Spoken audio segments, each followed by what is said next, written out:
What's the wildest thing a passenger has ever left in an Uber? So on one of the recent researches, or rather one of the surveys when we checked for lost and found, it said chicken.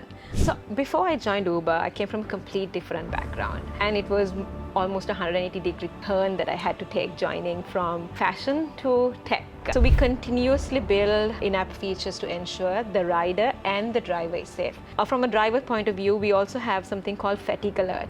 The Pan-American highways may be a little bit more predictable, whereas our lanes are highly unpredictable. But the machine learnings and the algorithms that we have inbuilt and the continuous feedback loops that we have with the drivers and the riders enable us to ensure that we offer a smooth and efficient way for them to move about.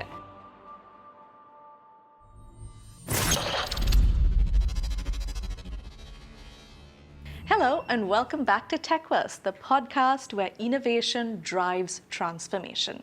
Each episode, we talk about how technology is changing our futures, impacting our lives and our industries. On this episode, we will be talking about the mobility industry and Uber's transformative journey here in Sri Lanka.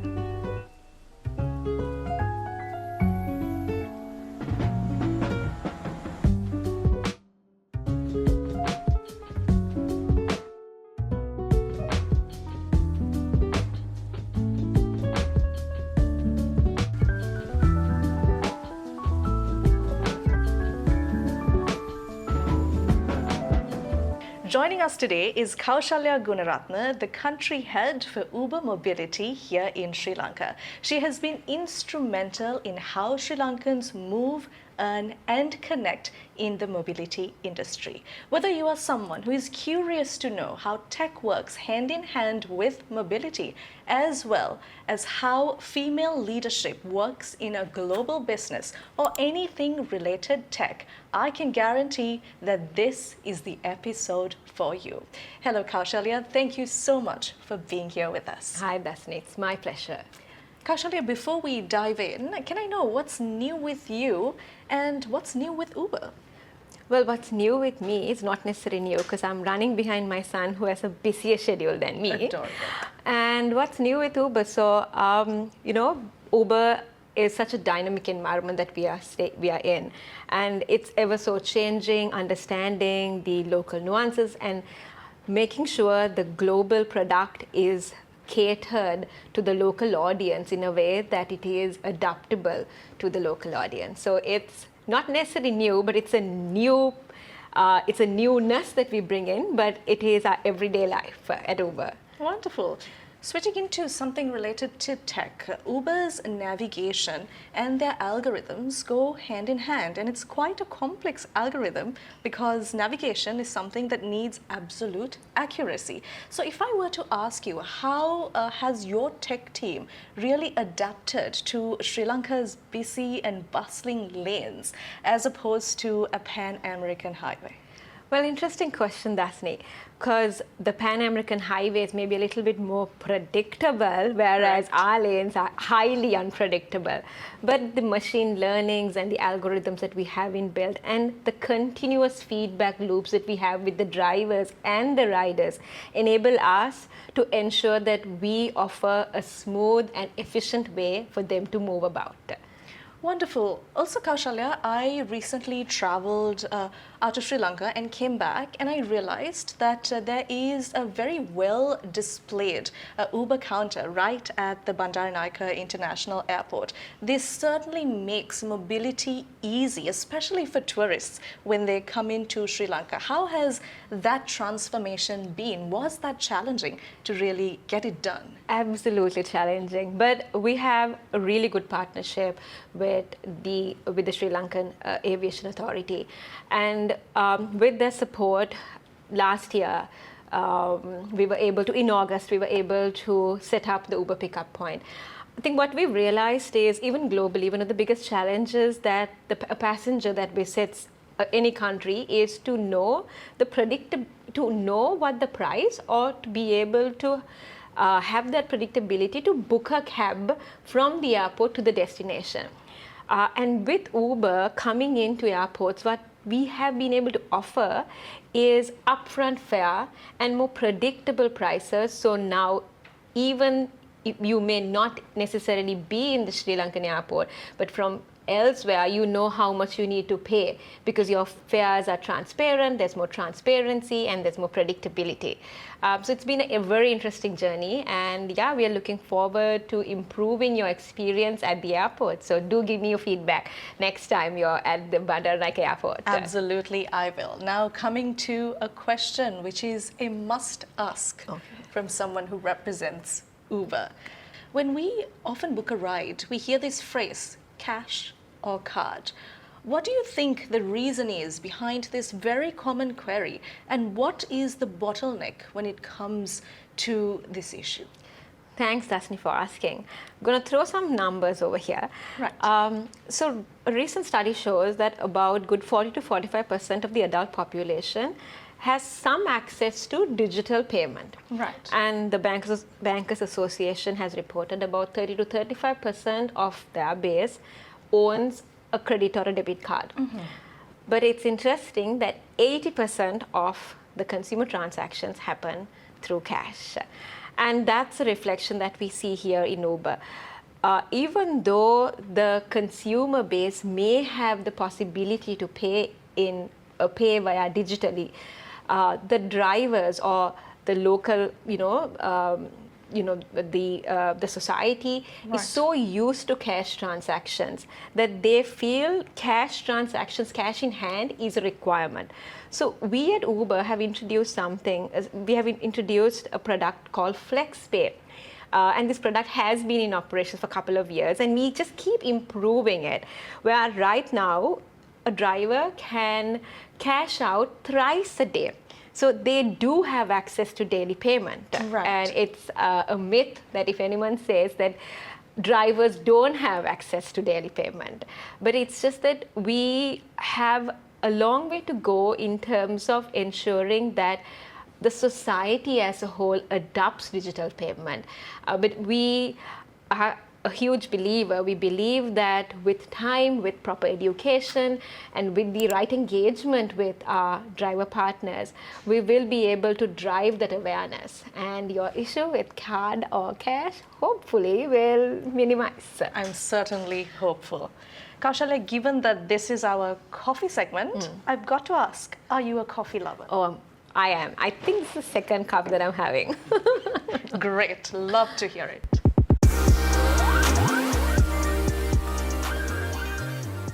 So Kaushalya, when we talk about safety, it is a major concern, especially when it comes to mobility apps. How has Uber taken these measures in order to ensure safety for passengers and drivers alike? Thanks, Dasni, for asking. So safety first is something that we believe in. We have a couple of features like ride check, where if you are not moving, you or the driver will get a prompt alert asking why you are not moving and if you are safe. You have an SOS button built on the Uber app where you can call the local emergency hotline through Uber.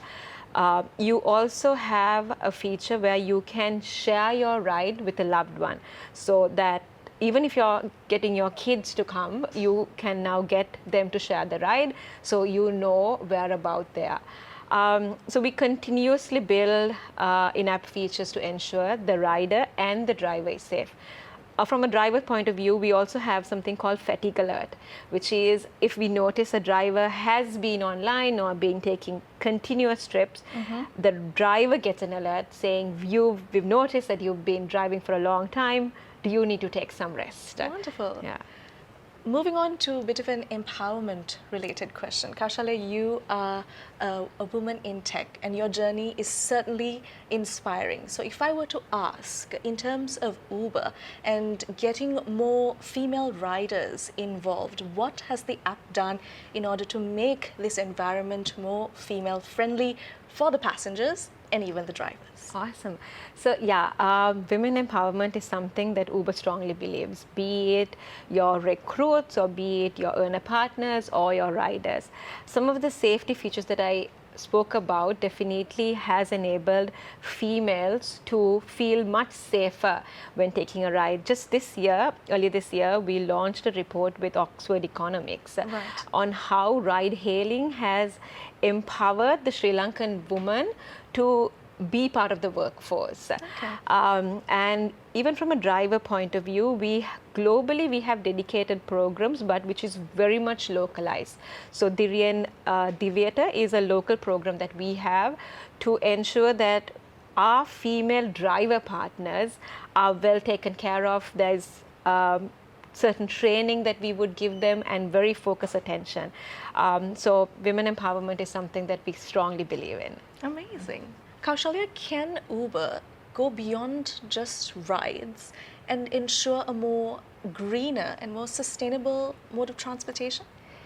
Yeah, it is. By 2040, it's Uber's vision to be 100% carbon emission. So already we've launched Uber Green in almost 100 plus cities around the world, and also just this year launched Uber Green in Sri Lanka. And we believe that sustainability is a team sport. So not just one company or an individual or even the government can drive sustainability. So organizations like Uber wants to be part of the sustainable journey where we give the drivers a platform to have sustainable cars. Maybe it's EV or maybe it's more hybrid cars, and that opportunity is given for the drivers and also for the riders. The consumers can now take that wise decision in terms of the mode of transport that they want to use. And how well received is this approach, Kaushalya? It definitely has been very well received, because we've seen even more drivers coming onto the platform, because now they have an identity in terms of being marked as a sustainable vehicle. The movement in terms of riders, yes, it's growing because sustainability is something that even for Sri Lanka that we are adapting ourselves into. So I wouldn't say that it has been well received 100%, but I think we are in a journey, and we are glad that Uber, we've taken that step and given that platform and that foundation for that journey to commence and to continue.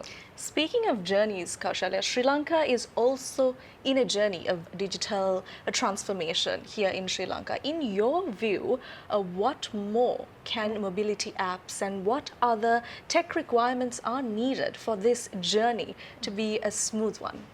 Awesome question. So Dasni, in 2021, we worked with Public First to launch a report where it said Uber has enabled almost 81 billion in terms of economy growth and economic contribution to Sri Lanka through the gig economy we've created. So this 81 billion which you're talking about is not necessarily only being created through the gig economy that Uber is directly contributing, but also through the ecosystem that it is building. Because of the convenience and the flexibility Uber provides to our earners, it was recorded that almost 1.3 million hours have been generated through the flexibility. And one of the things that we are very excited about, which we launched this year, is called Uber Springboard, where we identified 3 local entrepreneurs, one being just 16 years old, and we are giving them a mentorship program, or we actually gave them a mentorship program where we even took these entrepreneurs to our tech hub in Hyderabad, and where they were able to connect with some of our tech leadership, basically engage with other tech organizations based out of India, and to obviously expand their network and become great giants in Sri Lanka itself. So collectively the local economy can develop, and obviously from a technological point of view that we can continue to advance. What a wonderful initiative.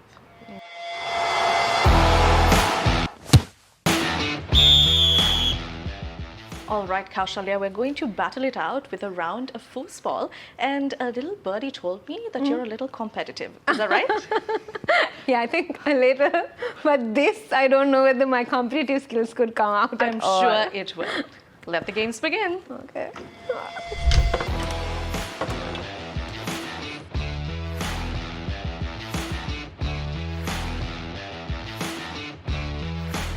All right, Kaushalya, ready to wrap up with the rapid fire round? Yes, I am. Let's go ahead.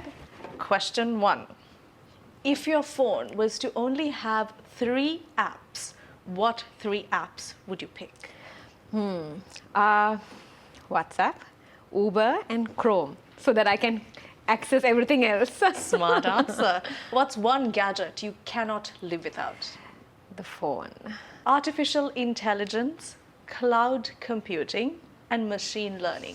Which of these 3 excites you the most? I think I'll go for AI. Any Yeah. reason why? I think the way it's evolved, the way it's helped in terms of, tech as a whole, definitely. I think AI is going somewhere and it's just starting, right? Yeah. Okay.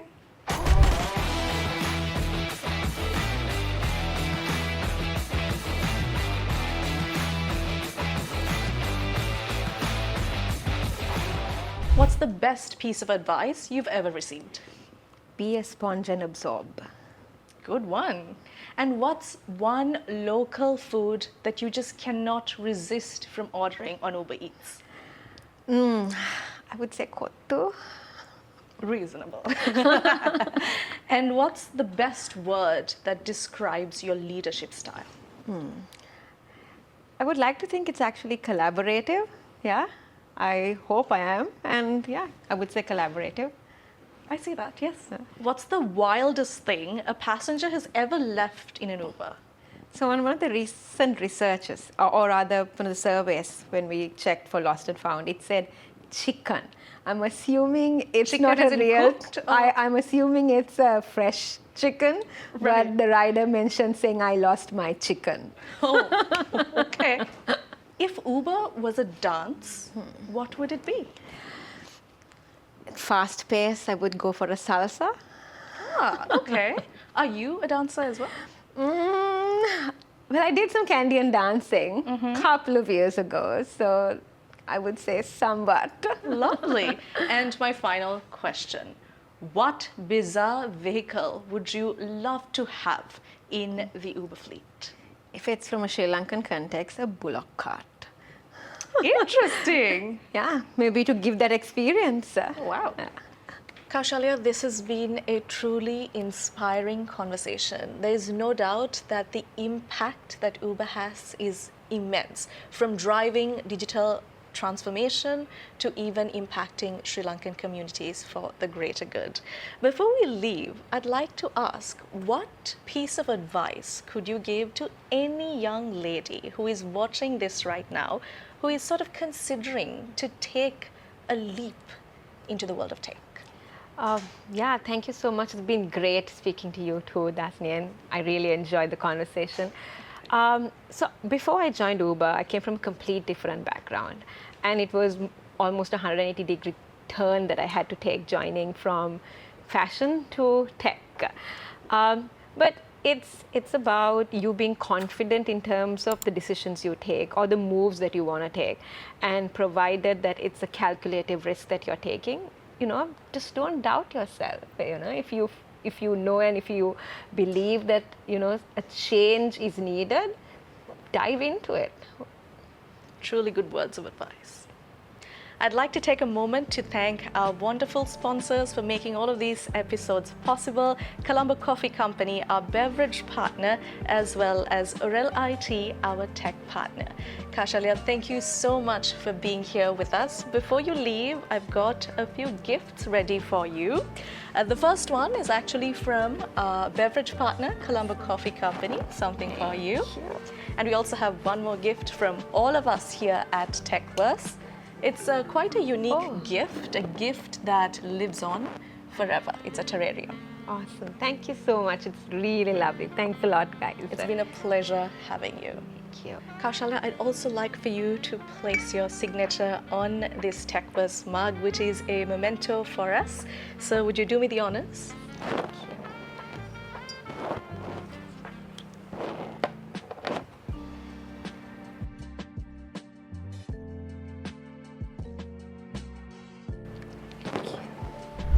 To our listeners, if you loved this episode, make sure you like, subscribe, and share, and stay connected with us on our social media platforms. TechVerse is your ultimate guide to tech innovation, and we are also available on Apple Podcasts, Spotify Podcasts, as well as YouTube Podcasts. Until next time, keep searching for the transformative power of technology. TechVerse, fueling your tech curiosity.